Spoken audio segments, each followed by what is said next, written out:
Hey guys, it's me, Crazy Honda Chris at Randy Kuehl Honda in Cedar Rapids, Iowa. Congratulations on your brand new Honda Accord Hybrid Touring. In this video, I will show you how to customize all of your vehicle settings so you are set for success before you drive off the lot. Now, if you haven't watched my other video, my walk around video where I touch all the buttons, show all the cool standard features and functions for this same car, check it out. You're gonna love it, you're gonna save it, you get a lot of cool information. Just bring some popcorn, some soda to stay awake. Now, first step, you gotta make sure the vehicle's on and running. The vehicle has to be in park. You'll probably notice we're focused on this touch screen now, the 12.3-inch touchscreen. That's where all the controls are gonna be at. So first step, we're gonna go to the second page, select vehicle settings. Now your menu is gonna look like one or two ways. You see right now everything's on the left hand side, or you may see this option where everything kind of wraps around the vehicle. For the sake of the video, make sure I hit everything. I'm just gonna make sure everything's on the left hand side. Now we'll get your menus top to bottom. Let's start from the top. Your tire pressure monitoring system. So let's say if your tire pressure is ever on and you need to reset that, just hit the calibration and then hit calibrate. Boom, done and over.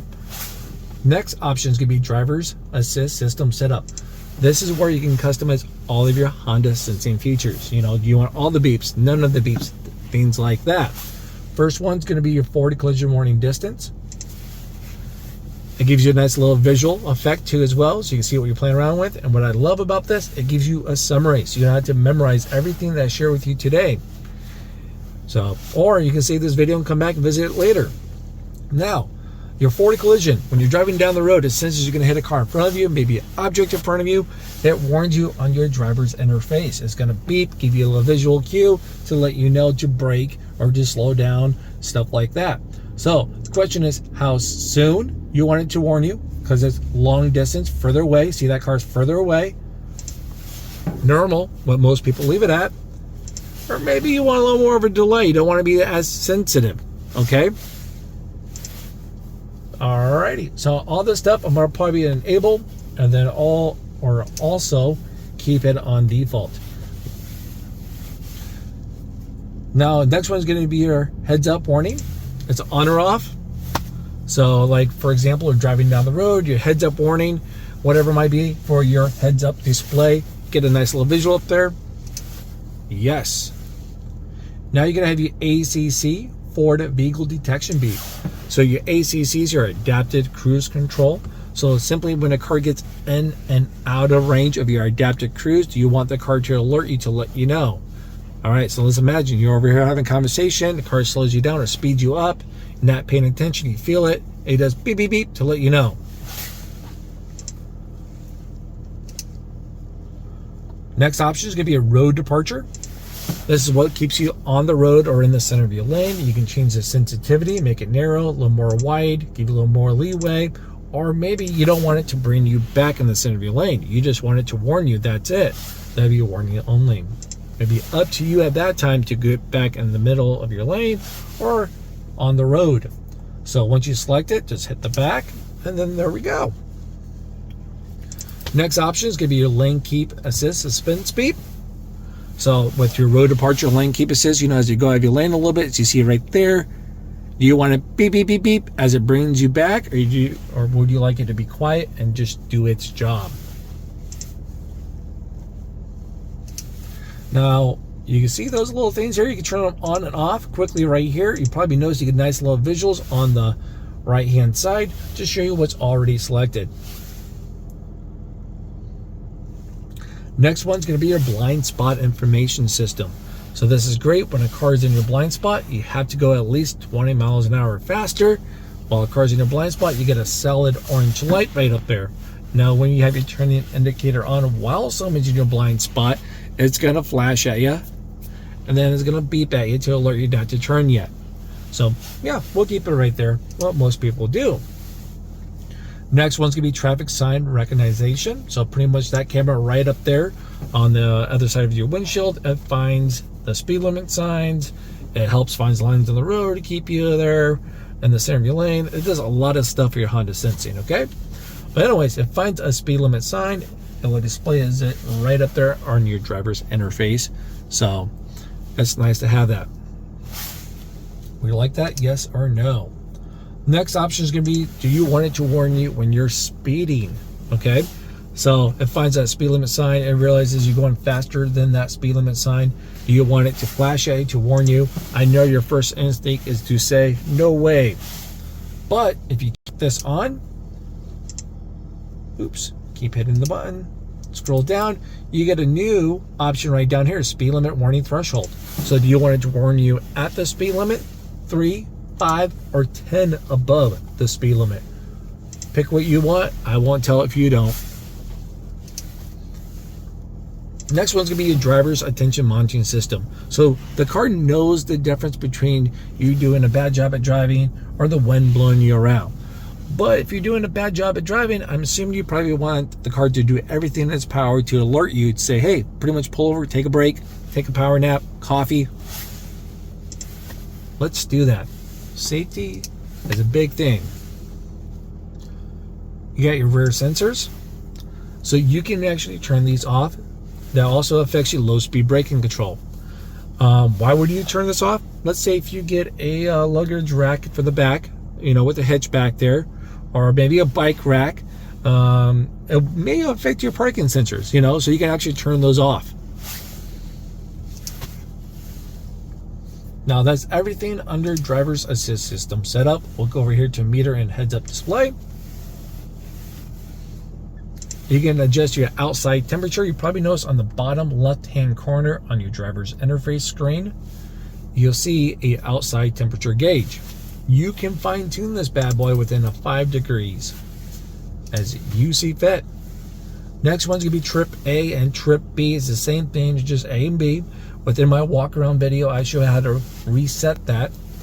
But you can have it setting to every time you turn off the vehicle or when you fully refuel to automatically reset. I'm gonna keep it on the default. Outside, you get your outside alarm volume. So you can adjust your alarm volume. You can be like your turning indicators, your buzzers. You guys see it right up there. How loud or quiet would you like that to be?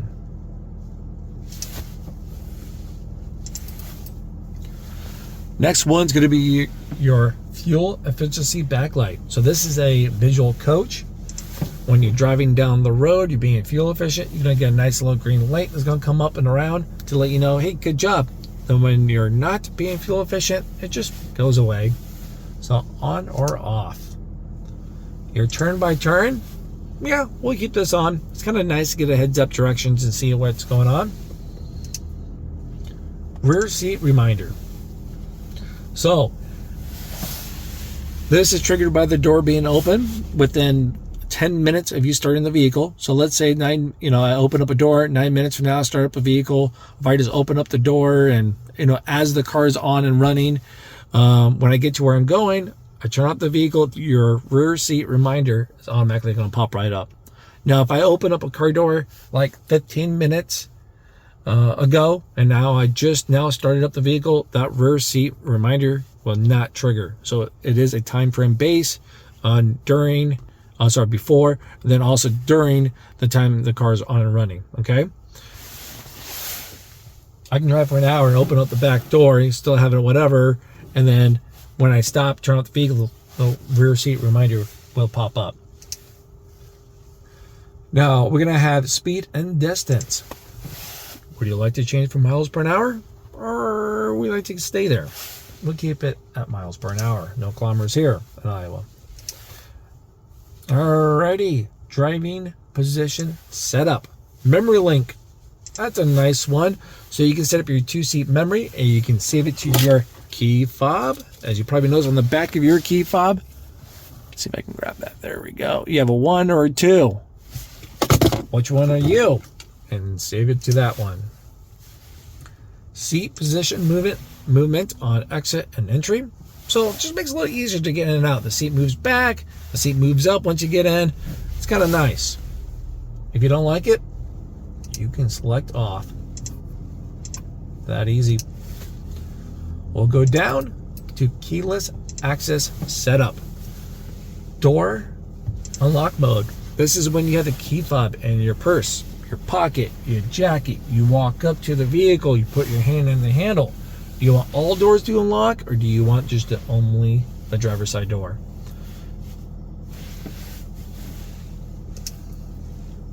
Now, there's going to be a delay when you put your hand on the handle or when you put your thumb down on the ridges to lock it up.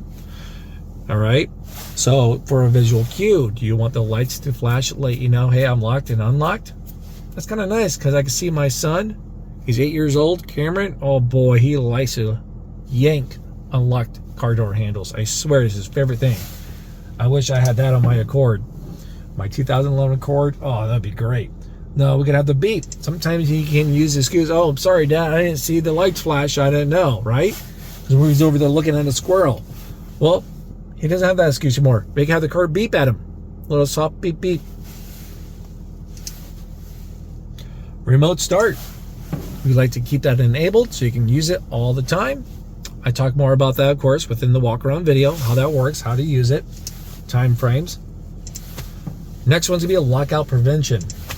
So sometimes you may have your phone and your keys together, or maybe your key might be buried down in the purse or something to be blocking that radio wave for it to find it. Okay, so let's imagine it's buried in the purse. Maybe I got my key fob in my pocket with my phone together. So when you turn off the car, you shut the door, the car is in panic mode. It makes a funny noise. You probably never heard it before until you actually hear it now. It's panicking, telling you, hey, I can't find the key fob. Come back, double check, make sure you have the key fob and I'm not locking it in the car. Yeah, so we'll keep that on.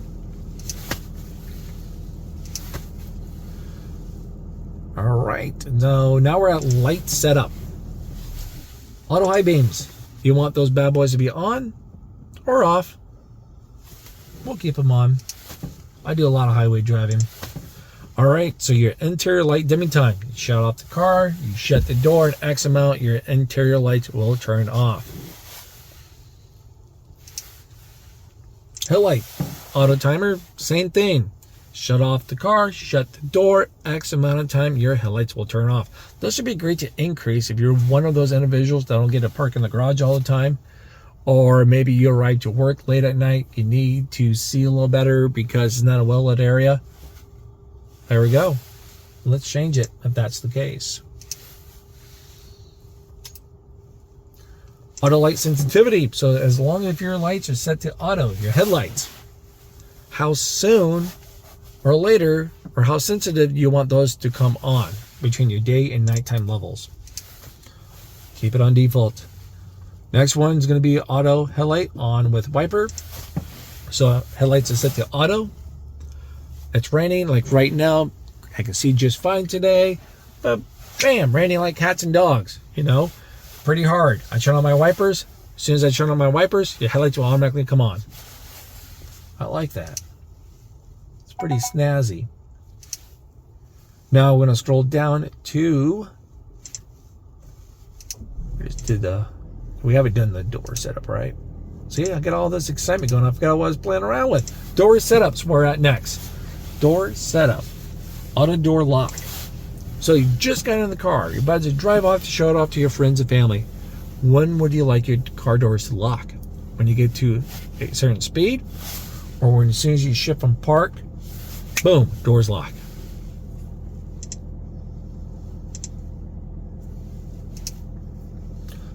Now you just arrived to Randy Kuehl Honda for your first oil change.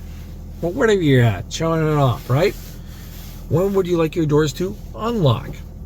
So you got your first one, all doors when driver opens up. This is a great option. So if I had the family with me, all three young whippersnappers are in the back, they're wild animals, we're in somewhere new in a new environment, they don't pay attention. I have to pay the attention because I'm the adult. So I can turn off the car, car's in park, I look around, make sure everyone's good, I open up my door, boom, door's automatically unlocked. Now, if I'm over there in the passenger seat, I still can open up the door. If I'm in the front passenger seat, then all doors will unlock. So that's my biased opinion. That's my favorite one. But maybe you're like, get out of here, wild animals. You want to get them out, then you know how to look, change your shift to park, boom, doors unlock. Or when you turn off the vehicle. Or you can have this off and just whenever you hit the unlock button. No right, no wrong answer, just what fits your current lifestyle. Next one's gonna be a walk-away auto lock. I'm going to turn this on, but we're going to select this. I love the walkaway auto lock feature because I am super forgetful. I always second guess myself. Prime example, every time I get to work, it's like a list I have to do. If I don't second guess, did I lock my car doors? Did I not? There's something wrong with me. So you turn off the car, you get the key fob in your pocket, shut the door, you get 10 feet away, boom, locks all the doors for you.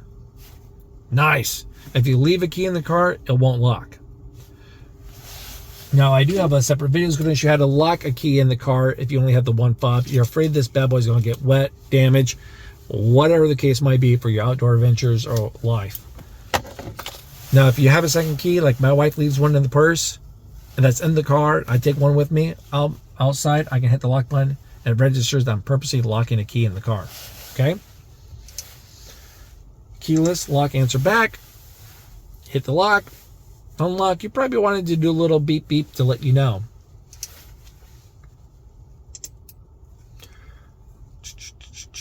All right, so I love how this has a little video there off to the side. You've probably seen that.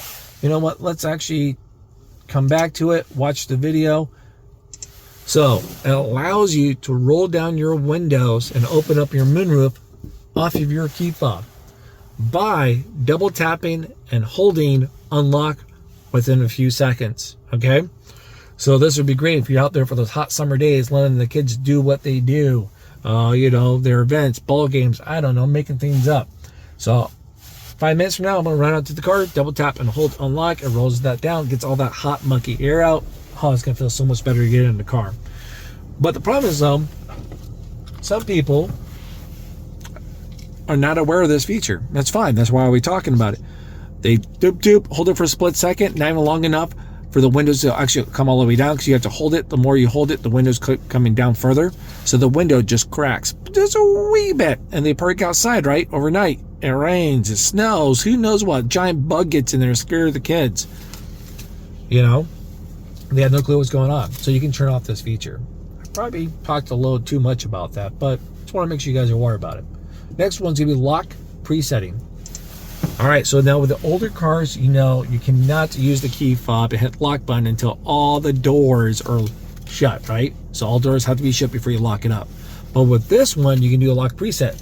As soon as the driver's side door is shut, doesn't matter if Lucy's over there playing around, one of my kiddos, with the door open, I hit preset lock. As soon as she shuts her door, all the doors automatically lock. I like that.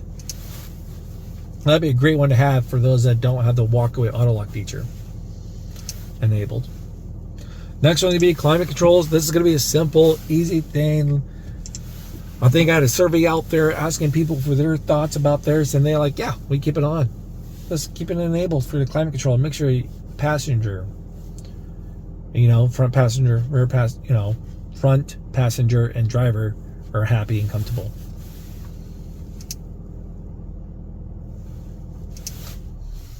Now we're going to go down to individual mode. I don't play around with this too much. I'll let you guys kind of experiment with it.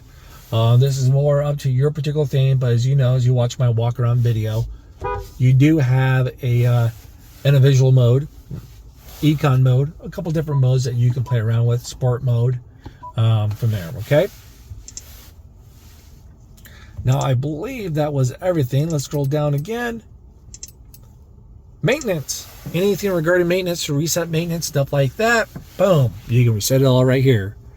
Hey, now we just learned how to set up your vehicle within 20 minutes, guys. Congratulations once again. If you found this video helpful, please do me a huge favor. It goes a long ways. Hit that like, subscribe, leave a comment down below, and I'll see you guys at the next video, okay? Bye-bye.